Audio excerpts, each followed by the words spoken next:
राम राम जी, राधे राधे। तो मैं ज्योति आपका स्वागत करती हूँ हमारे चैनल में। और आज हम पढ़ने जा रहे हैं जींद जिला। तो सबसे पहले हम जींद जिला की स्थिति देखेंगे हरियाणा में। तो ये जींद जिला हरियाणा के मध्य भाग में स्थित है, इसीलिए इसको हरियाणा का दिल भी कहा जाता है। इसका गठन हुआ था 1 नवंबर 1966। जिस दिन हरियाणा बना था उस दिन 7 जिले बनाए थे, तो उसमें से ही जींद जिला भी एक जिला था। तो ये जो सात जिलों से जो सीमा बनाता है, ये 7 जिले ये किस्थल, करनाल, पानीपत, सोनीपत, रोहतक, हिसार, फतेहाबाद है। ठीक है, आप इनको याद कर लेना। सबसे ज़्यादा जिलों से सीमा जींद ही बनाता है और सेकंड नंबर पे रोहतक 6 जिलों से सीमा बनाता है। फिर है क्षेत्रफल। इसका क्षेत्रफल गठन के समय 2712 वर्ग किलोमीटर था और वर्तमान में 2702 वर्ग किलोमीटर है। केवल और केवल 10 वर्ग किलोमीटर इसका क्षेत्रफल घटा है, तो आपको याद हो जाएगा। फिर है भू संरचना। जाट बेल्ट का ये चौथा जिला है। तो हरियाणा में जाट बेल्ट में 4 जिले आते हैं, तो चारों में ये चौथा है। सबसे पहला जाट बेल्ट में आता है हमारा सोनीपत, सेकंड आता है रोहतक, थर्ड आता है हिसार और फिर आता है जींद। तो आप इन चारों को याद कर लेना। ये मिट्टी के प्रकार हैं, यहाँ पे आइलियन और प्लूवियल। ठीक है, इसकी जनसंख्या 10 लाख से अधिक है, तो आप ये याद कर लेना 2011 की जनगणना के अनुसार। फिर है ऐतिहासिक नामकरण और इसके उपनाम। तो सबसे पहले प्राचीन साक्ष्य से देखते हैं, जो कि पाणिनि की अष्टाध्यायी बुक है, तो उसमें इस क्षेत्र का नाम जयंतीपुरी कहा गया है। ठीक है। फिर है जो धार्मिक ग्रंथ है, जींद का वर्णन महाभारत और पद्म पुराण में भी मिलता है। इसे कुरुक्षेत्र की पवित्र भूमि का विस्तार भी माना जाता है, तो आप ये याद कर लेना। फिर है यहाँ के स्थित जयंती देवी मंदिर के कारण इनका नाम जींद पड़ा। ठीक है, जो जहाँ पर है ना पांडव जो महाभारत के युद्ध के लिए जा रहे थे, तो इसी मंदिर में उन्होंने अपनी विजय की कामना मांगी थी, और जब वह विजय हो गए तब वो इन्होंने यहाँ पे अच्छा मंदिर का निर्माण भी कराया था। सेकंड नंबर पे हैं कुछ इतिहासकार, मतलब इसका नामकरण सिख साम्राज्य की जो रानी जींद कौर थी उनके नाम पर भी बताते हैं। तो ये दोनों बताया जाता है कि इनके नाम पर जींद नाम पड़ा, तो आप ये दोनों देख लेना एक बार। फिर है अर्थव्यवस्था और उद्योग। जींद की अर्थव्यवस्था मुख्य रूप दूध से चलती है। ठीक है, दूध और कृषि से। इसे है ना दुग्ध नगरी भी कहा जाता है, क्योंकि सबसे ज़्यादा जो धन है इस जिले में दूध से ही कमाया जाता है। ठीक है, तो यहाँ पे 2 प्लांट हैं मिल्क के।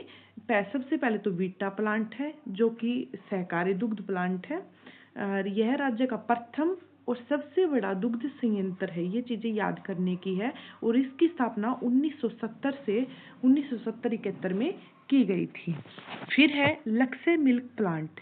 इसकी स्थिति जो कि प्राइवेट सेक्टर का प्रथम प्लांट है, और इसकी स्थापना 2010 में की गई थी, और किसके द्वारा की गई? पोल्ट्री प्रजनन कंपनी रेड्डू ग्रुप द्वारा इसकी स्थापना की गई, तो आप एक बार देख लेना।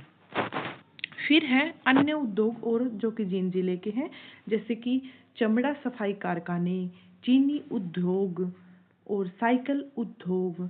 तो ये आप एक बार देख लें। चीनी मिट्टी उद्योग आपको बताया ही था, गुरुग्राम में फेमस है, और चीनी उद्योग है जींद जिले में। फिर है शिक्षा और संस्थान। सबसे पहले हमारी सबसे इम्पोर्टेंट आती है विश्वविद्यालय चौधरी रणबीर सिंह विश्वविद्यालय, जिसको CRSU भी कहते हैं। यह जींद जिले की यूनिवर्सिटी है। ठीक है, जो कि 2007 में रीजनल सेंटर कुरुक्षेत्र विश्वविद्यालय का पोस्ट ग्रेजुएट रीजनल सेंटर स्थापित किया गया। 2014 में पूर्ण विश्वविद्यालय से पूर्ण विश्वविद्यालय का दर्जा दिया गया। यह जींद का प्रमुख विश्वविद्यालय है, तो आप ये चीज़ें ध्यान रखना, इम्पोर्टेंट है ये चौधरी रणबीर सिंह विश्वविद्यालय। फिर है जवाहर नवोदय विद्यालय JNV। ये जींद जिले का कौन से गांव में है? खुंगा कोठी में स्थित है। ठीक है, तो जैसे कि आपको बताया था कि करनाल का सागा गांव में था, गुरुग्राम का फर्रुख नगर में, और जींद जिले का है खुंगा कोठी में। तो ये चीज़ें आप याद रखना, क्योंकि जवाहर नवोदय विद्यालय पूछा जाता है, ये केंद्र सरकार द्वारा संचालित किया जाता है। फिर है कृषि ट्रेनिंग सेंटर स्थान जींद शहर में।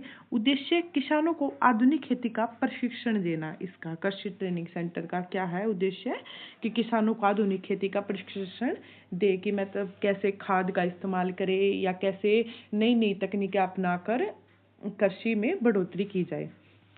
फिर है सरकारी धरोहर जो कि रानी तालाब है।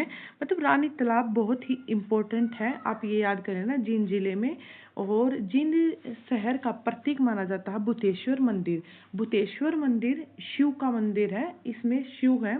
और इन्होंने जब है 19वीं शताब्दी में जींद रियासत के राजा रघुबर सिंह ने इसका निर्माण कराया था। जींद शहर के बीचों बीच एक तालाब और तालाब के बीच मंदिर।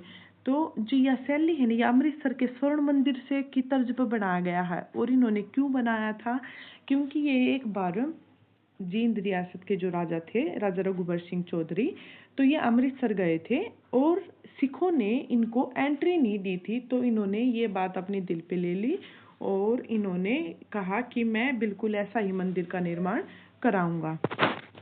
तो उन्होंने अपना ये मंदिर का निर्माण कराया अपनी रानी के लिए, इसीलिए इसको रानी तालाब भी कहा गया। अन्य नाम श्री हर कैलाश मंदिर भी और भूतेश्वर मंदिर भी है। भूतेश्वर मंदिर से ये ज़्यादा फेमस है। और इसी मंदिर के किनारे 1970 में पवित्र पापी नाम की एक मूवी थी और उसका एक गाना की शूटिंग इसी के किनारे पे हुई थी। तो ये चीज़ें आप याद रखना। देखो ये रहा, तो आप ये चीज़ें याद कर लेना। फिर है अन्य प्रमुख मंदिर और तीर्थ। जयंती देवी मंदिर, इसका महत्व पांडवों द्वारा महाभारत की विजय हेतु निर्मित इसी के नाम पर जिले का नाम भी पड़ा था। ये आपको हमने स्टार्टिंग में बता ही दिया है। फिर है प्रमुख तीर्थ और उनकी स्थिति। तो जैसे कि पांडु पिंडारा मंदिर है जींद गांव में, जो कि महाभारत काल से जुड़ा हुआ तीर्थ है। यहीं पर पांडवों ने अपने पूर्वजों की आत्मा को शांति के लिए पिंड बरे थे, ठीक है। और सोमवती अमावस का भी वेट किया था यहाँ पे। फिर है भगवान परशुराम मंदिर, रामराय गांव, जो कि भगवान परशुराम को समर्पित है। फिर है हटकेश्वर मंदिर जो कि हाट गांव में है और सफेदों के प्राचीन स्थल के पास है ये भी, ठीक है। फिर है हंस हेटेडर मंदिर जो कि हंस हेटेडर नरवाना क्षेत्र में है, ठीक है। फिर है बाबा जीत गिरी मंदिर जो कि काकड़ोद में है। तो ये यहाँ पे याद कर लेना। सबसे इम्पोर्टेंट हटकेश्वर है, भगवान परशुराम मंदिर, पांडु पिंडारा मंदिर, इनको आप एक बार जरूर पढ़ लेना। फिर है प्रमुख मेले और उत्सव। तो पांडु पिंडारा मेला तो आपको याद हो ही गया होगा, बार बार इसका जिक्र आ रहा है, ठीक है। ये सोमवती अमावस्या को बरता है।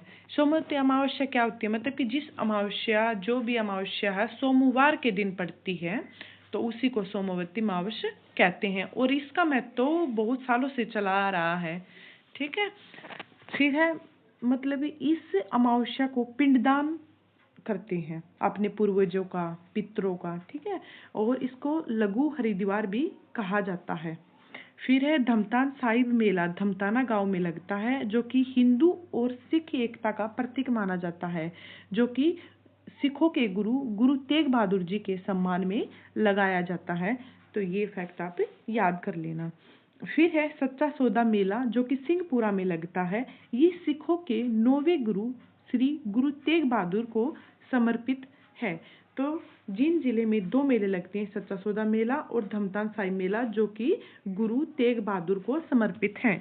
तो आप इनको याद कर लेना। अन्य मेले भी हैं जैसे कि नाग क्षेत्र मेला जो कि सफेदों में बरता है। सर्पदमन ये की ऐतिहासिक भूमि है।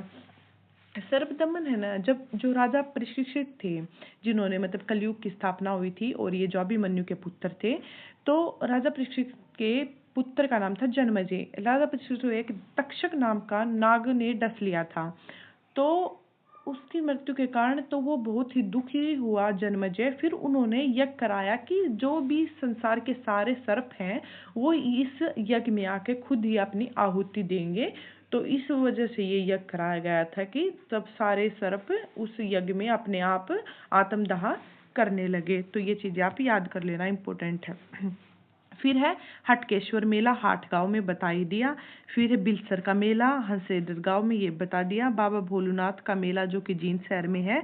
और हजरत गेबी शाह का मेला नरवाना सूफी परंपरा का प्रतीक माना गया है। तो हम क्विक रिवीजन करते हैं अब। जैसे कि उपनाम हरियाणा का दिल, दूध नगरी, और प्राचीन नाम जयंतीपुरी, पाणिनि की अष्टाध्यायी में जो कि लिखा गया है। मिट्टी आपको बता ही दिया, प्लूवियल और आयुलियन जो कि जाट बेल्ट का चौथा जिला है। वीटा प्लांट 1970-71 में जो प्रथम व सबसे बड़ा है। लक्ष्य प्लांट 2010 में स्थापित किया। रानी तालाब राजा रघुबर सिंह ने बनाया जो कि अमृतसर के गोल्डन टेम्पल की तर्ज पर बनाया गया है। और जो कि CRSU यूनिवर्सिटी है जिसकी स्थापना 2014 में की गई। पहले 2007 में रीजनल सेंटर के रूप में इसकी स्थापना की गई थी। फिर लघु हरिद्वार पांडु पिंडारा को कहा जाता है। और हिंदू और सिख की एकता धमतान साहिब का मेला जो कि गुरु तेग बहादुर शास्त्री की याद में लगाया जाता है। तो आज की क्लास में सिर्फ इतना ही। अगर आपको हमारी क्लास अच्छी लगी तो कमेंट में ज़रूर बताएं, और ऐसे ही क्लास पाने के लिए हमारे चैनल को सब्सक्राइब ज़रूर करें। और आपका एक लाइक सब्सक्राइब हमें आगे बढ़ने में मदद करेगा। धन्यवाद।